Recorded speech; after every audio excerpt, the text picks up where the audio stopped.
Unexpected occurrence during surgery. This is something that can come up. What you could see is that during surgery, you may encounter a scenario which requires your immediate action. For example, you may burst a viscera during abdominal surgery, you may perforate the gallbladder. No second consent is needed for just such scenarios. Then immediate action is required. But if an action can be delayed, the most common scenario that they give you is they give you a tumor. You find a tumor inside the abdomen, you cannot remove them even if it's removable. You just close the patient to take a second consent, because the consent that they provided was only for the first operation, not for the second. But for the immediate actions, you can go for such actions without consent. Medical errors, possibly the most confused topic that I've seen, and I was confused about it for a very long time as well. So medical errors are divided into various categories. There are various classifications that exist. First thing that you need to know, that an adverse event is something that causes harm to the patient. You can have a medical error that is causing harm to the patient, and that will be called as an adverse event. But if the medical error did not result in harm to the patient, it's not called an adverse event. That is the first thing. What are adverse events? They need to cause harm. Negligence is a specific type of adverse event. So you have got harm caused to the patient. That's why it's a type of adverse event. But why is it called negligence? It will be called negligence when you have a standard protocol that was violated. So, for example, if you have got, let me think of an example. If you have got this protocol that a patient presenting with a rigid abdomen or an acute abdomen in the emergency setting, you have the protocol there that you need to do an e-fast scan. And if the physician does not do that, or they violate that protocol, then that is a clear case of physician negligence, right? So this is the definition of negligence, and you should be aware of that, because they can give you a question sim or a scenario, and they can ask you to describe what type of error it really was. If it's a negligence error, if it's not a negligent error, if it's a preventable error, non-preventable, all those sort of things. So never event. And never event is a very serious type of negligence. It's something that should never ever happen. It's something that is very, very, very critical. So the most classic example of that is leaving objects or surgical instruments inside the patient. When you close them up, you always have to remove the instruments. You have to have a count. That is something called the never event. You can never do that. So next thing is a near miss. Near miss is not an adverse event. Why? Because the harm is not done to the patient. It was nearly there, but you just stopped it right in time. You just took a course of action that stopped it right in time. So that is called a near miss. Another classification is the latent and active error. Latent means that it's happening at an indirect level. What I mean by indirect is that there are many factors that are combining together. It's not a direct physician or staff harm to the patient, but because of multiple errors, something happened to the patient, and that is called as a latent error. But an active error happens more at a direct level, more at a direct approach. So it's a direct active mistake on the physician's part or the staff part. All medical errors need to be disclosed by the patient. That is something that they test you.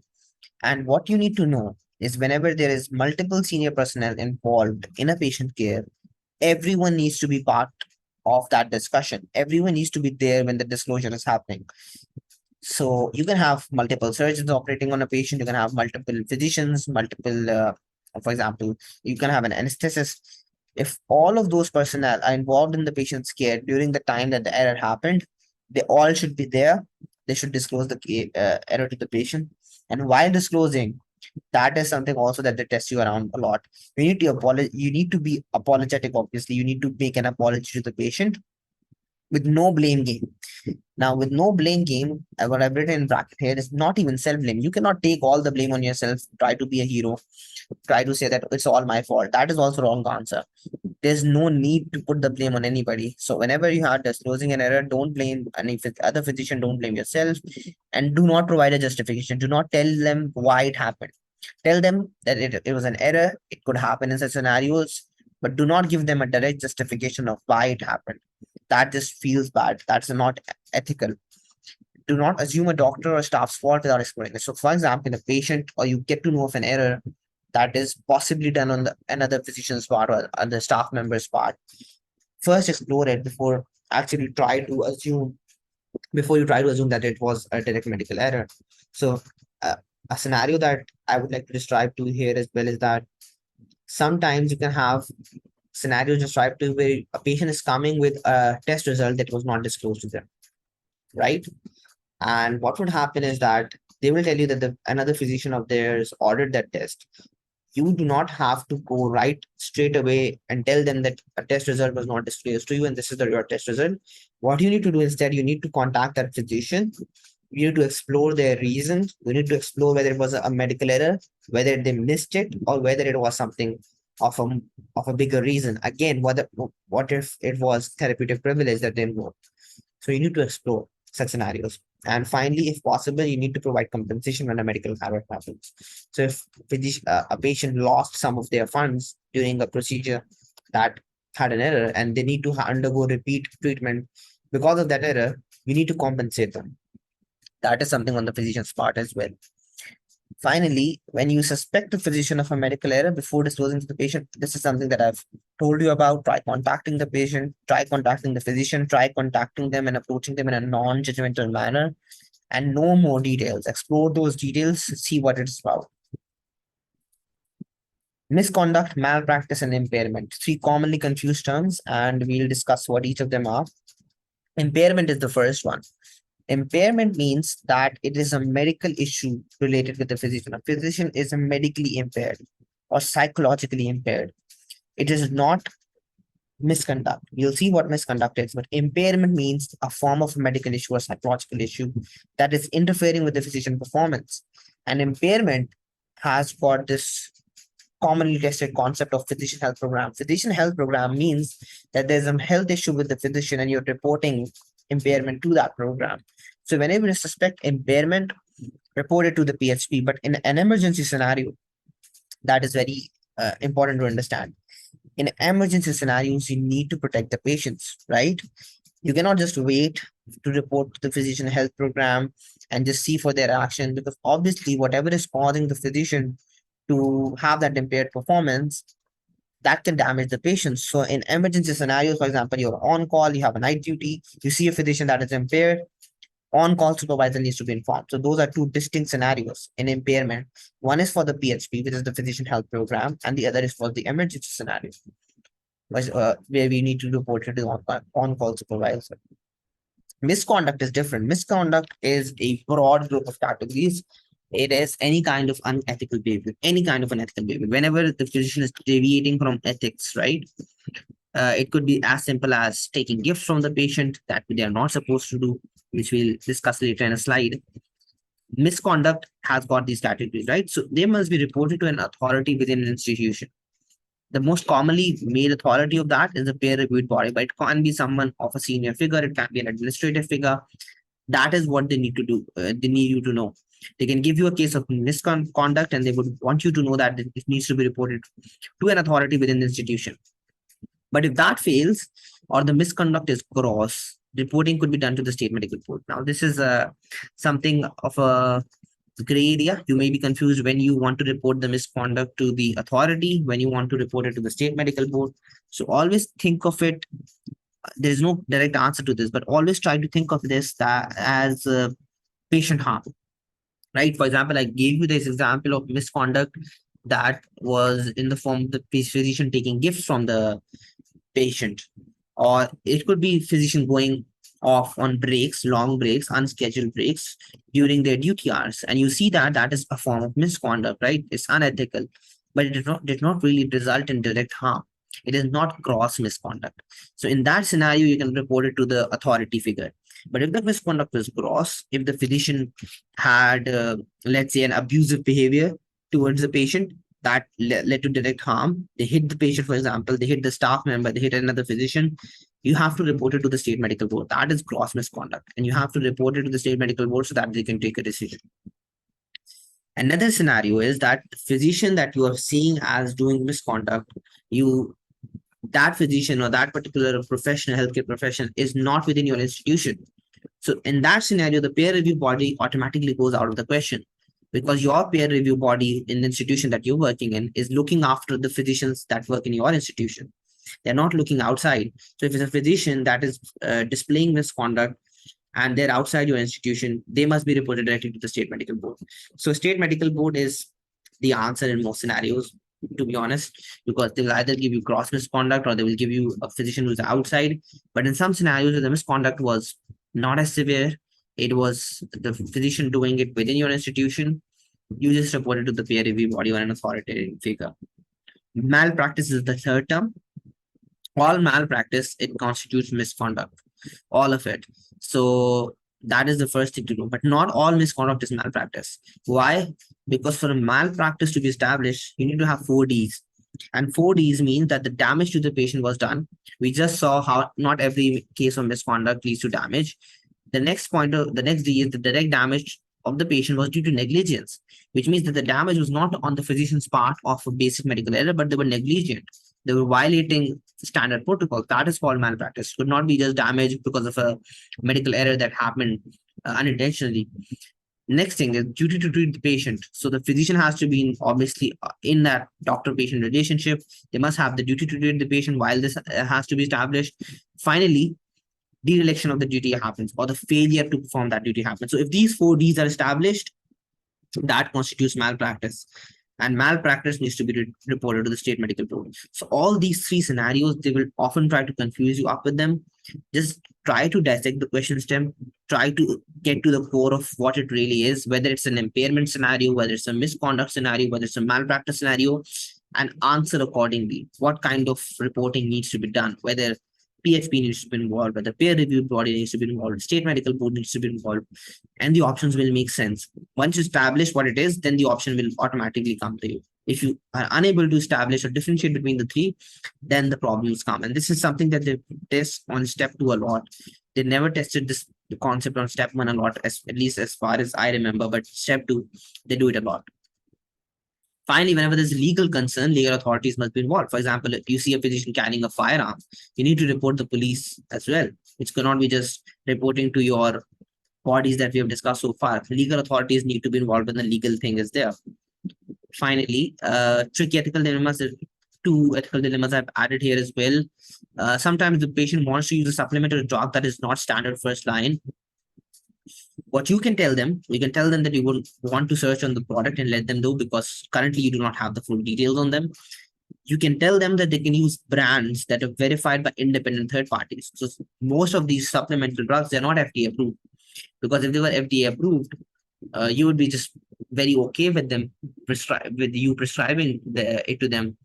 But these are mostly that are not FDA approved. So what you can tell them that if at least an independent third party is verifying that product or a brand, then at least you can use it, right? So that is the second thing that they test you on in this scenario. The third thing that they test you on in this scenario is regular follow-ups, establish a good therapeutic alliance. Whenever a patient is using that supplement or drug that is outside of your domain, at least try to keep them in follow-up, at least try to see if it's leading to harm or benefit, and have that good therapeutic alliance.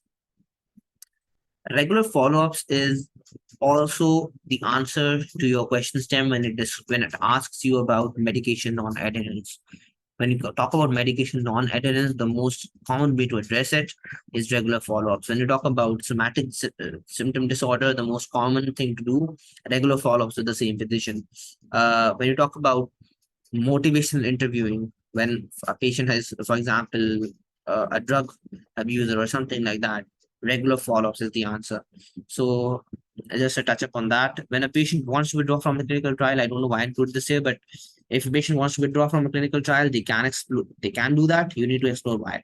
Again, exploration. That's how ethics work.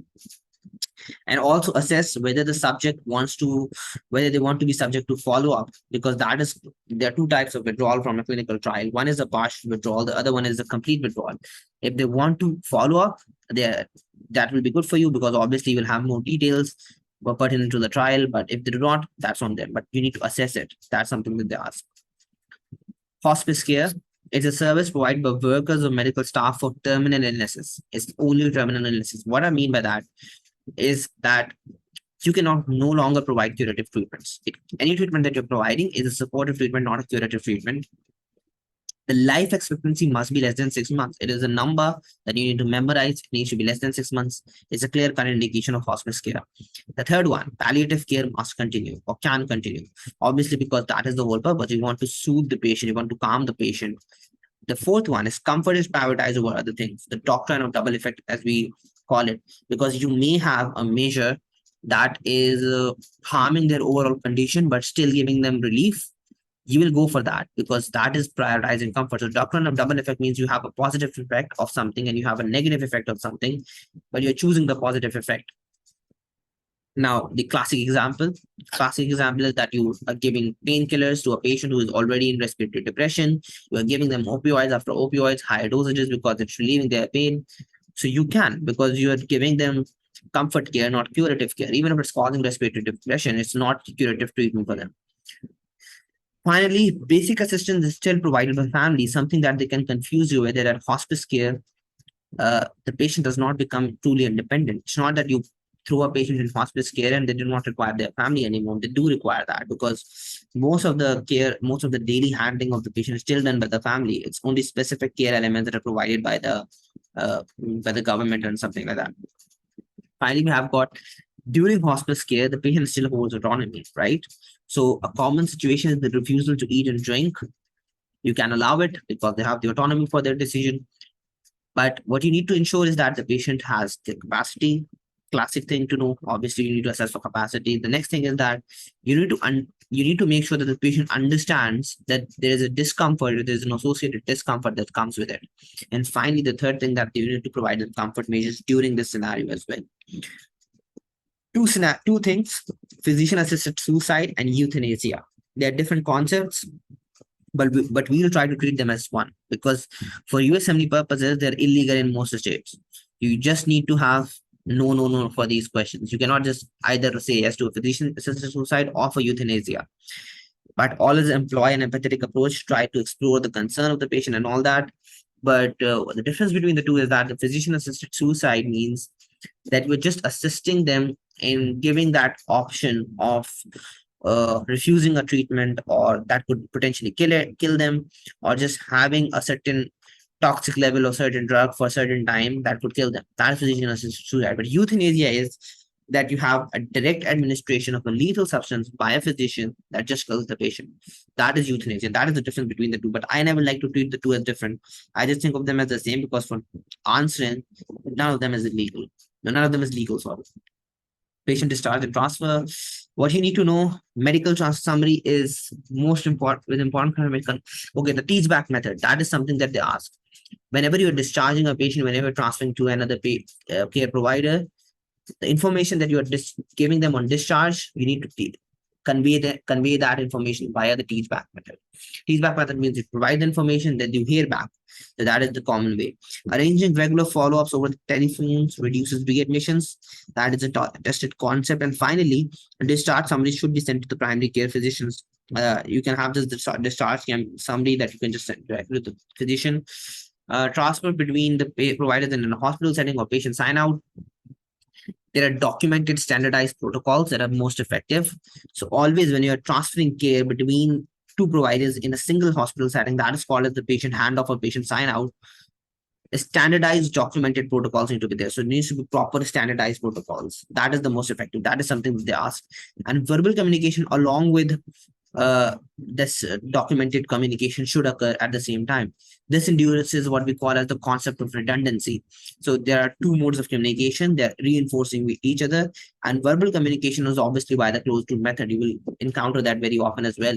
That when you're communicating something verbally, they need to communicate the exact same thing back to you. That is called the closed loop method. And that is the right method in any kind of two healthcare professional communication regarding a patient. Medication reconciliation, that is something that you review a patient's medication record during a transfer of care. So the classic standard technique to follow is that redundancy needs to be employed. Redundancy between multiple care providers. So they need to verify the medications independently, and that is the best way to ensure that they do not miss out on a medication, do not miss out on an important allergy and something like that. Medication adherence is best established through the improved doctor-patient relationship, obviously. And like I told you previously as well, increase the follow-up. Whenever there's poor adherence, increase your follow-up. And the best way to follow up, if the patient cannot come, telephonic follow-up is the best way. Doctor-patient relationship, romantic relationships cannot happen. They can happen only when the doctor-patient relationships end. But around this, you need to okay, you have to refer relatives to a different provider. We have discussed that previously, unless it's an emergent scenario. Gifts of small value can be accepted only if the patient's motivation is not a gain. If you see that the patient is not trying to gain a romantic relationship with you or gain any other kind of benefit, and they're giving you a very small value gift, only then you can accept it. Otherwise, either a high value gift, or even if the patient's motivation is wrong, for a small value gift, you cannot take it. Commonly tested concepts. What are those? So you talk about, you cannot tell the patient that they can have a romantic relationship with you once your relationship ends, because that could jeopardize the care, because they may end the relationship, the patient doctor patient relationship earlier, just because they want to get into a romantic relationship with you. The next thing is, you should be polite when declining gifts, and you should just explain that you cannot. As a medical doctor, you should be polite when referring a relative to another provider. Explain how the medical judgment can be uh, impaired because of your relationship, and you should not disclose whether someone is your patient or not. This is something that is related to confidentiality. But when someone is your patient and somebody asks you details about them, there are two things you cannot disclose about them. You cannot disclose the details, but more importantly, you cannot even disclose whether that person is a patient or not. So even that bare minimum, even telling somebody that that person is your patient, you cannot do that. And you cannot be in a romantic relationship even with someone close to your patient. That is important as well. It's not just your patient. If you have a child as your patient, and their mom is asking you, or their dad is asking you for a romantic relationship, even that is unethical. So when they ask you about that, even that can compromise you, and that is unethical. So an agitated patient, uh, uh, apologies for a bit long of a lecture, but it will wrap up very soon. It was just that there were lots of ethical scenarios that we needed to cover and target. So next is the agitated patient. When you have an agitated patient, the first thing that you need to know is that if no imminent physical harm is there, verbal de-escalation is the way to go. Verbal de-escalation means that you talk calmly to the patient. You explain that the violence could not be tolerated. It's not the right way. You make sure that you have an exit plan ready. You make sure that you have security nearby, and you ask them what they need. It might be that the verbal measures and offering food and medication to them just de-escalates the whole situation. But if that fails, then you have to go for the restraining of the patient. You have to administer an antipsychotic. You have to administer haloperidol or something like that, just to calm the patient down. And that is how you approach an agitated patient. Series of change model, I'll just actually skip them because the lecture is just going long, and this is something very easy. You can just read about them. Communication between healthcare members, right? Let's see about that. Read back method. Again, whenever a medical command is given, you go for the read back method. Is also called as a closed loop method. We have discussed that as well. In a medical team, to ensure effective communication, you need to reduce hierarchical powers. It Somebody needs to be confident enough that they can speak about a concern, and that can only be done when there are no hierarchical powers. They do not need to feel that they are low on the lower end in the medical team, even if they are any kind of professional. Team-based training needs to be done. So for improving that, for reducing hierarchical powers, the best option to go for is team-based training. So they will give you these options of team-based training methods that are the most effective. Finally, cognitive bias. We have different types of cognitive bias that can be asked about. Confirmation bias is something when you overlook your facts, when you overlook the facts that reject your own hypothesis. For example, if you have a right diagnosis in your head and you reject every other fact that is countering that diagnosis, you call it, what I like to call it, is cherry picking. So when you're cherry picking facts or information just to support your diagnosis, that is called as a confirmation bias. And an example of that is, for example, if the doctor is favoring diagnosis of appendicitis just because they saw that typical pain, they saw that migratory pain, but no other feature is supportive of appendicitis, the imaging is not supportive of appendicitis. Despite that, the doctor is thinking it's appendicitis because of the confirmation bias. Anchoring bias is very, very closely related. It might be confusing sometimes, but in an anchoring bias, it will always give you a hook point. A hook point means that it will give you that initial impression or an idea about a patient that will anchor you to that diagnosis, anchor the physician to that diagnosis. For example, the physician is seeing the patient with the right upper quadrant pain, and previously he has had ultrasonic evidence of gallstones. So if his physician sees that report And that initial hook of, or that initial impression just hooks them on to or fixates them onto this idea that they have cholecystitis, which is causing this pain, or biliary coli that is causing this pain. That is anchoring bias. So if you see a hook point in a question, always mark anchoring bias. Availability. Availability bias is just a misplacement of the case. You see a case and you misplace it either onto a very memorable case in your life or onto a group of recently seen cases. So the classic example of that, because of the recent COVID pandemic, you're seeing multiple cases of COVID. Even a common cold can be assumed to be COVID, so right? So that is classic availability bias. You need to be aware of that, and that is something that they ask. Framing is the final type of cognitive bias that one should know. And that simply means that you look at the patient, the frame of their presentation.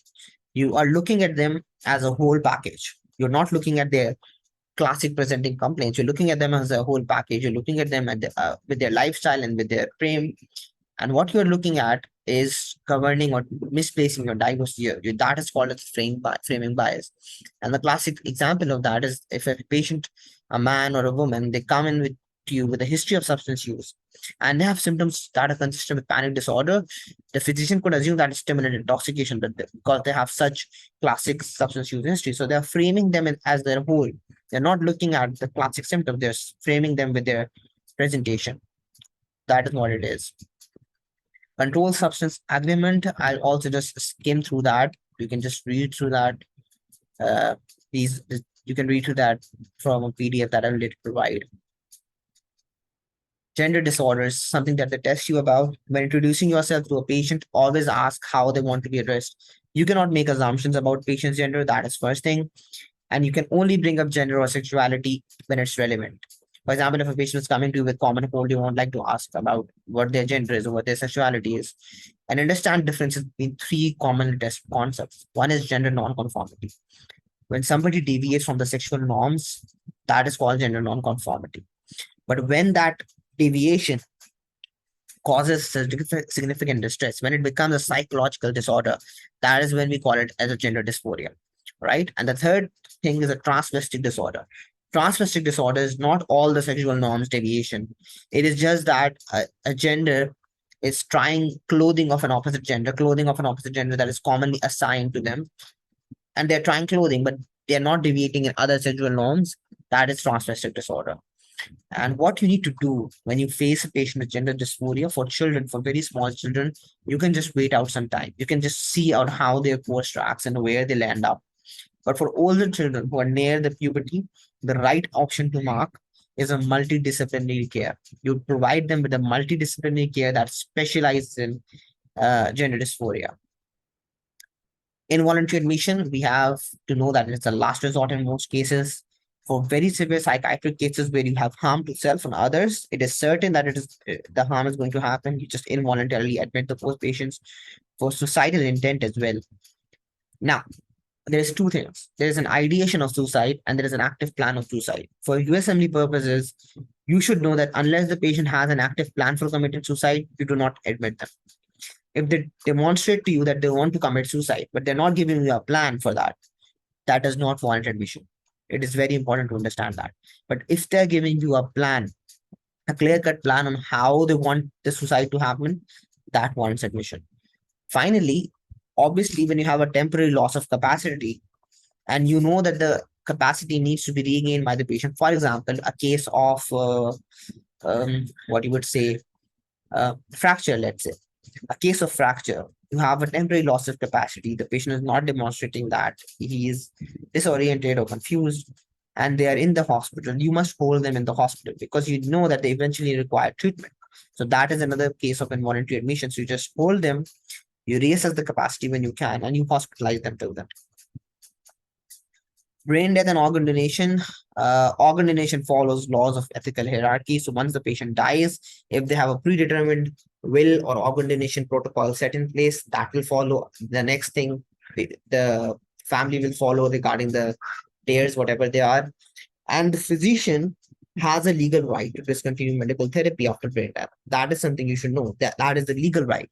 But if the family, let's say, is not understanding, the family is saying you cannot just turn off the support, The right answer in that scenario is involving the ethics committee. Again, this is the scenario where the ethical approach contrasts with the legal approach, and you have to choose the ethical approach. So the answer is ethics committee in this scenario. Research, ILB, and disclosure. I will suggest that you read through these points because they are not something to be explained. Finally, that's the end of it. I'm welcoming any kind of questions now.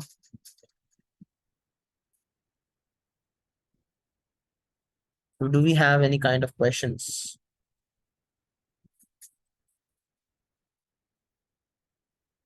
I'm sorry about the long lecture. It just was a lot of things that we needed to cover.